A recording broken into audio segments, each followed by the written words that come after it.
سانس of law اور میں advocate Saumya Usman. Guys P T I جو ہے ان کے رہنما پھر سے فوج کو مداخلت کرنے کا کہتے ہیں. حالانکہ جنرل باجوہ صاحب جو اب ریٹائر ہونے والے ہیں انہوں نے لاسٹ سرمن جو ان کا تھا اس میں کہا انڈیکیشن کی کہ فوج جو ہے پچھلے سال کی فروری کے بعد سے سیاست میں نہیں آنا چاہتی. اسی وجہ 70 سال سے فوج کی مختلف صورتوں میں سیاست میں مداخلت ہے جو کہ غیر آئینی ہے. اس لیے پچھلے سال فروری میں فوج نے بڑی سوچ و بچار کے بعد فیصلہ کیا کہ آئندہ فوج کسی سیاسی معاملے میں مداخلت نہیں کرے گی. اب اس کو پی ٹی آئی نے کس طرح اسکینڈلائز کیا یہ تو آپ سب جانتے ہیں. میڈیا میں ان کے خلاف بولا گیا, ان کے خلاف ٹویٹر پہ بیانات دیے گئے, ٹرینڈنگ چلائی گئی اور باقی سب باتیں جس پر جنرل باجوہ صاحب نے کہا کہ صبر کی حد ہوتی ہے اور ہم نے درگزر سے کام لیا.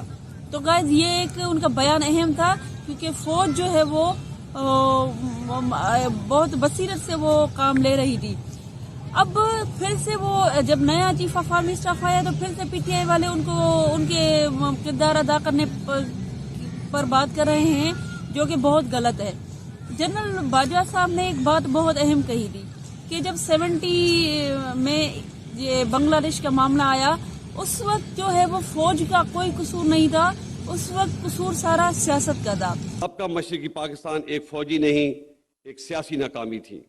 تو ظاہر سی بات ہے یہ بات ایک فیکٹ ہے کہ شیخ مجیب صاحب اس وقت بھاری جو اکثریت سے جیت کر آئے تھے لیکن بھٹو صاحب کے وہ خود کو لانا چاہ رہے تھے اور جو ایوب خان صاحب تھے وہ بھٹے کی طرف تھے. تو پھر کیا ہوا, بنگلہ دیش سانحہ ہو گیا. تو ظاہر سی بات ہے یہ سیاسی ایک بہت بڑی غلطی تھی.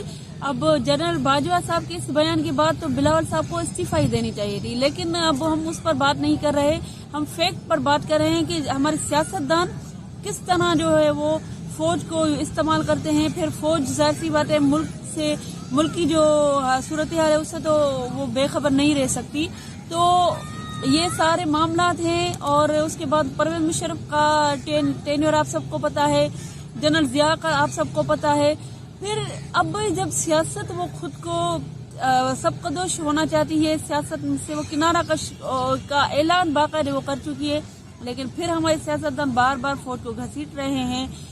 تو کوئی بھی ڈیموکریٹک جو پارٹی ہے وہ کبھی بھی فوج کو کردار ادا کرنے کا نہیں بولے گی, اور وہ بھی سرے عام, وہ بھی کھلے عام میڈیا میں آ کر. تو اگر پی ٹی آئی کے رہنما ایسا کرتے ہیں تو وہ ان کو سیاست سیکھنی چاہیے. جو دیگر پارٹیز ہیں نون لیگ اور پاکستان پیپلز پارٹی ان سے سیکھنی چاہیے اور ماضی کے جو غلطیاں ہیں سیاستدانوں کی اس سے سبق سیکھنا چاہیے. اور دوسری جو روایت اس سال پیدا ہوئی ہے, یہ 2-3 دن پہلے صدر کا جو سگنیچر کرنا اس تعیناتی کے معاملے میں, جب عمران خان صاحب کی پارٹی کا وہ ہو کر, جب عمران خان صاحب نے جو ہے وہ نون لیگ کے مخالفت ہیں اور انہوں نے بیان بھی دیے کہ میں سیاست میں آئین میں رہ کر کھیلوں گا, اس کے بعد اتنا معاملہ خوش اسلوبی سے اس نے ہمارے صدر نے کیا. یہ روایت ہونی چاہیے اور معیشت پر توجہ دینی چاہیے, کیونکہ آج جو ہے نیوز چل رہی ہے کہ صرف پاکستان میں 6 دن کے درآمدی کے ذخائر ہیں. تو معیشت کا بیڑا بہت غرق ہوا ہے. ہمارے سیاستدان کو اس بات پر توجہ دینی چاہیے, ادروائز عوام ان کو معاف نہیں کرے گی. گائز آپ سے امید ہے کہ ہماری یہ ویڈیو آپ کو پسند آئی ہوگی. چینل کو لائک کریں, سبسکرائب کریں, بیل آئیکن کو پریس کریں تاکہ ہماری ہر ویڈیو آپ تک پہنچتی رہے. اللہ حافظ.